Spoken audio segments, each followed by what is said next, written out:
Hi, and welcome to our next tutorial on Adobe Lightroom version 4. We're in version 4.1, and we got a question on a previous video we did on eye color, how to use certain tools to change the eye colors or enhance the eye colors, and some skin softening.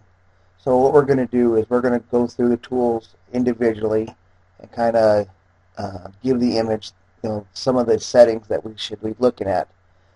In the email, we got it. The question was when they change the eye color it goes from white to a light pink, and then in the skin it goes to like a smoke color gray. So we're going to go through some skin softening, changing of the eye colors, with the tools and the settings that we would use on a video or on this image. So what I'm going to do, I'm going to close a couple panels here so we can get a better view of the image we're actually working on. So we're going to use these two lovely young ladies. This was a picture taken on a cruise ship. So this was on the staircase. The image was shot with a Nikon D7000 camera, 1/60th of a second at f1.8 at ISO 100. So some of the simple adjustments that we would start with, looking at the picture, I'm going to take out some of this background, this is actually a window. So we're going to just back this up a little bit before getting into the image itself. And so what I would start off doing here is under the black slider here, I would move this to about, say, -20, which take out some of that background. And then under the shadows, -20 as well. And then for right now, that's all I would do, just to bring the ladies up front a little bit and take out the background. So now we're going to go through and show you the steps on how to use those individual tools to achieve the changing of eye colors or enhancing of eye colors, and then doing some skin softening on the ladies. So what you have to do is up under the right-hand panel under your adjustment brush, we're going to click on the adjustment brush. And then under the effect, you're going to have all the tools. And I think this is where I think your settings are a little bit wrong on here. You're using the wrong tool and doing the certain colors that we're working on here in the picture. So what I would do first here is I'm going to zoom into the picture here. Let's look at the lady's eyes. This young lady has blue eyes, and the other young lady has more of a brown eye. So what we would do is zoom into your picture so you got a better look. And what we're going to do now is we're going to go back up here, click on your adjustment brush. Let's start with the eye. So we're under the effect. We're just going to click here, and we're going to go to Iris Enhance. So when you're working with the iris, you want a brush that is just a little bit bigger or smaller than the actual eye you're working on. And the best way to do that is under your adjustments, under the size of the brush, your feather, and the flow. What I'm going to do is I'm going to work on the blue part of this young lady's eye. So I do not want the inside ring to go really much farther than the outside of the color of the eye. So in the brush, I'm just going to use and make the brush smaller till it covers just about the color of the eye, and keep the outside ring, the feather ring, just a little bit on the outside as well. The flow, I'm going to keep this about 90%, and then the density we're going to leave at 90. And make sure that you have your auto mask checked. And the reason why you use the auto mask is what the auto mask does is it separates, it picks up the separation of colors, so that when we paint on the color of the eye, it will not spill over into the white part of her eye. So now that we have the size of the brush to the size we need, the feather, the flow, and the density, and the auto mask checked, we'll just go up here and paint on her eye, and the auto mask will help keep it in the color of the eye without spilling into her pupil or the white part of her eye. So we're just going to do a real quick painting of her eye. And then once we've done that, we can go up here to the temperature and the tint. We can now change the color of her eye. And if you look at the temperature, to the left you've got blue, to the right you've got a yellow. The tint, you have more of the green on the left, and then the magentas on the right. So she does have blue eyes, so we're going to take the temperature and just drag it to the left, and you'll see the difference of her eyes.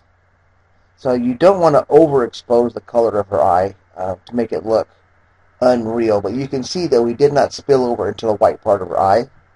But we're going to back this up, to where we are comfortable with the color of the image, which on this image, this young lady has very nice, pretty blue eyes. So we're going to use it at about -20. So it doesn't change it a lot, but it does enhance that color a little bit. If we were to use the tint, we could turn to this, to the left. Now we can actually change her eyes toward more of a green this way, or if we go this way, which you never would do on an eye, make them purple. But I mean, there are people who do crazy things, and that's one way to do it. But for this lady, because of the blue of the eye, I'm going to use the blue side of the temperature, about -20. Will give me the eye color that I remember her having when the picture was taken. And then for the other young lady, now that she has more of the golden brown color of her eye, we'll use the same brush again. So we'll just go back up under the adjustments here, and we're still using the iris and the hats. The size of the brush should be the same. I'll use the same settings that we have. We're just going to paint on the brown part of her eye. You don't have to be perfect, but you try to keep it within the eye as best as you can. And then the same thing. We can now go up under the adjustments, under the temperature. And again, when you're working with brown eyes, you would not go to the left as you would with blue. They're actually going to be more to the right, which will enhance the color of those brown eyes and bring out that golden color. So here we'll go to about +20. So on the one young lady, we would actually go -20 to the blues. On the brown eyes, we'll go +20 to bring out more of the color of the brown.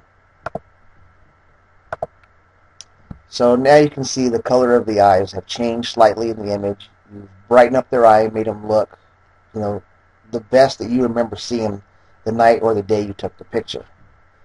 So what I would do next is we can now go in here and then click on your adjustment brush again. Now we're going to change the iris enhanced, let's say the teeth whitening.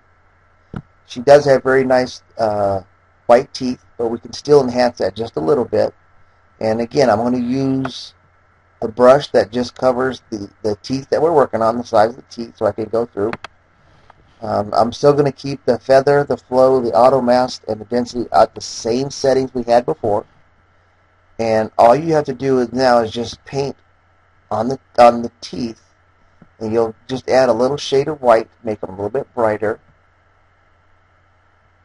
without spilling over into the gums and the lips and stuff like that. When you're happy with that one, you can just click done and drag this over here to the other young lady. And we'll do the same thing. We'll go up here to your adjustment brush. We're going to still be under the same one, which is the teeth whitening. And we'll just paint right here on the front of the teeth without spilling over into the lips, and help brighten up her teeth just a little bit. So it's not a big adjustment, but you still just get a little bit of hint that there are some colors in your image that you can pull out without a lot of work. So the last thing that you had a question on was the gray color of the skin. So that's the one I'm a little bit confused on. So it's just a simple setting in Lightroom that we're going to have to figure out which one you have. So we're going to go back to the adjustment brush. You can see the areas in which we've worked. But now we're going to switch this to skin softening. Now, when you're working with the skin, I want a little bit bigger brush, but I'm still going to keep the feather and the flow at the same as we had earlier with the same settings. I still want the auto mask checked, because if you don't have the auto mask checked and you run your mouse on the outside, let's say around the black part of her arm over here, okay, you would actually start to change the color of the picture there instead of just her skin. So the auto mask helps you pick up the skin tone that you start with. So what I want to do is I want to make this brush a little bit smaller, keep the same settings. Now we're going to work on her arm first before we go around and finish the image. So we're going to start on the arm, and we're just going to start painting, trying to keep the inside ring on the image and not go too far outside of the image. And we're just going to simply paint on the skin. You'll see it does not change the color of the image or the young lady. But what it's going to do is going to smooth out some of the wrinkles, and give her that glow that you have whenever you, they do it a lot whenever you see, almost every picture is touched up somehow. So, but this right here will just be a simple, quick, easy way to take some of the blemishes out of your subject. And you don't have to be perfect, but like I said, with the auto mask checked, and you're using the feather and flow in one brush, you won't harm the image by doing so. So you can see now that how much smoother her skin has gotten.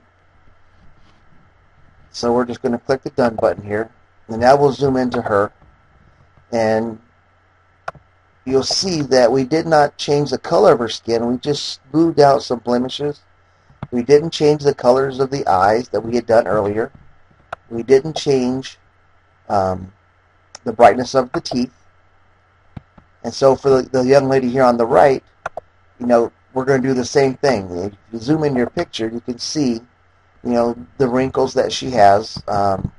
So with the same settings that we just used on the first young lady, we're going to click on the tool again, keep the brush size the same. We're going to keep the feather at 75, the flow at 90, and then the density at 90. So when you're using the feather and the flow, what you think about as a paint can. The closer you are to the subject, the harder you're going to get as far as the flow on your piece of work. And as you move it back, you're going to get a lighter coverage. So feather and flow works the same way in Lightroom. So now we're going to do the same thing. We're going to just start here and have it start to pick up her skin tone. And we'll just roughly run around her face. And again, let's see. This is, there's plugins. I've done some other tutorials on some plugins for Lightroom that really it's a one-click type of plugin that will work really, really well, especially if you're doing multiple subjects. But just to show you how the tools work in Lightroom, it's very simple. So we go through. Now we've cleaned her up. And we're done. And so you can see how much smoother her skin is now. So what you do now is just go down here and click on your cycle between the before and after. On the left-hand side, you have the original image, the one that came straight from your camera. And the one on the right now is the after. And you see the difference of their skin tones. Working with two people, it might be better to go either over or under, so you can see both images. But you can see how much cleaner the image is between the two before and after, just by simply applying a couple filters. You smooth out the skin, you've taken out not all of the wrinkles, you don't want to make them look fake, but you smoothed out some of the wrinkles, you smoothed out just the skin, you changed the eye colors, a little bit of the red eye will come out of the image as well. And that's really all you have to do. I'm not sure why you're getting the colors changed, except for in your settings, make sure that when you're using your brush tool, your temperature and tint color should be at 0. Your exposures, now if we were to take the color and start to drag the exposure one way or the other, we could then start to change the color. Um, so somewhere in your just your basic setup, we have something that's not set up properly. That's all that it is. So just check to make sure that your tint, temperature, exposure, contrast, highlights, shadows, saturation. This would be the more, if the saturation was pulled down, I could see that maybe becoming an issue as far as changing some of the color um, to a more of a gray in your image. So just make sure all the sliders to your right when you're working with um, your picture, that they're all start out at 0, and then you can change them later if you need to. Sharpness I leave the same. The noise, the defringe, I leave all that all the same. So um, go through the simple steps and see if this doesn't help you figure out which of these um, sliders are giving you the most trouble, because you shouldn't be changing the color of the image except for where you want to change the colors, like say in the eyes. So first thing, I told you in our email before, try to shoot in your camera's RAW format. Gives you the most range of color we can change without having to really affect the image. If you're using a point-and-shoot camera, most of the new cameras digitally have a RAW setting. So try to use the RAW file so you can go through and make these changes without harming the image. So I hope this helps. If you have any more questions on any of those tools that we used, send me back another email. I will post this online tonight for you so you can take a look at it. Take one of your images and go through the step-by-step the same way that we did. Make sure the settings are the same as we have, and see if it doesn't help get those colors that back in your image that you're looking for. I hope to hear from you soon. Thank you very much. Thanks for the question, and we'll be talking to you soon.